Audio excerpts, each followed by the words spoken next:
তো হ্যালো বন্ধুরা, সবাই কেমন আছেন? আশা করি সকলেই ভালো আছেন। তো বন্ধুরা, আবারও একটা চলে এসেছি খাওয়ার ভিডিও নিয়ে। তো বন্ধুরা, আজকে আমি কি রান্না করেছি চলুন সেটাই দেখাই আগে। তো এখানে দেখেন আমি সাদা ভাত নিয়েছি। এখানে আমি রান্না করেছি, এটা হচ্ছে মোচা ছোলা আলুর একটা তরকারি করেছি, চচ্চড়ি।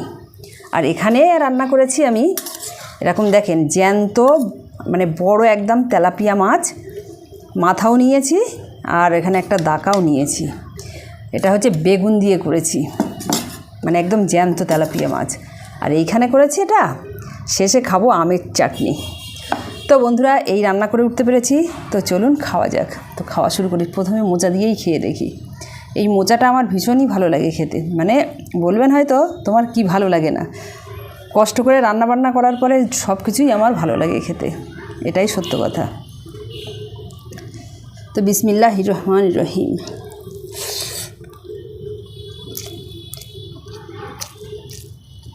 এই যে দেখতে পাচ্ছেন ছোলা দিয়েছি, আর এরকম ছোলা দিয়ে রান্না করলে মোচাটা খেতে দারুণ লাগে, খুব ভালো হয়েছে খেতে। মোচাটা খুব ভালো খেলাম। তো এবারে আমি বেগুন নিচ্ছি। দেখেন তেলাপিয়া মাছটা কতটা বড় সেটা দেখেন, মাথাটাই কত বড়। তরকারি বেশি নিয়ে আসিনি কারণ চাটনি দিয়ে খাবো একটু।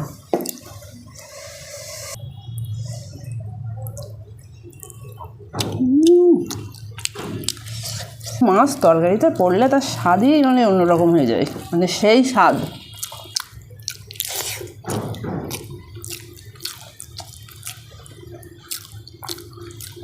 আমি খুব মাছ খেতে পছন্দ করি, মাংস অত পছন্দ নয়।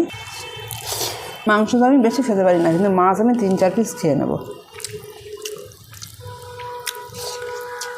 শুধু মাথাটা দেখুন কত বড় মাথা।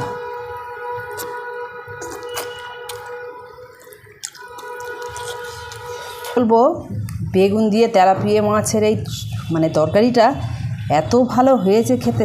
তো খাওয়া হয়ে গেল সবজি দিয়ে। এখন এবারে বন্ধুরা, এটা হচ্ছে আমের চাটনি, গুড় দিয়েই করেছি, গাছের আমের চাটনি। তো বন্ধুরা একটা মজার কথা শুনেন, গাছে অনেক আম হয়েছিল, সব চুরি হয়েছে। তো আর পাতার আড়ালে 7টা আম ছিল, তা ওটা রেখে দিয়েছিলাম যে বড় হয়ে পাকলে কেমন হয় সেটা দেখার জন্যে। রোজই মানে ঘুম থেকে উঠে একবার করে দেখি আমগুলো আছে কি না। আমগুলোর সাইজ এরকম বড় বড় হয়েছিল। আজকে সকালে উঠে দেখি বড় বড় 4টে আম চুরি হয়ে গেছে, আর 3টে আম পড়ে আছে। সেই 3টে আম পেড়ে নিয়েছি বন্ধুরা।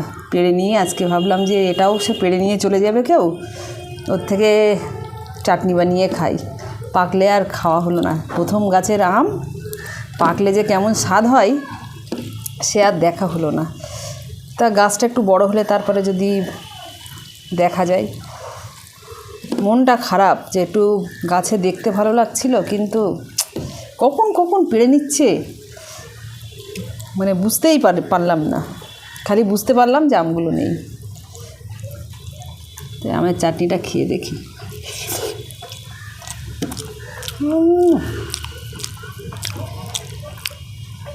শেষে এরম চাটনি একটু হলে তো কোনো কথা নেই।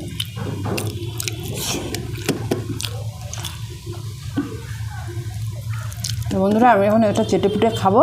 সবাই ভালো থাকবেন, টাটা।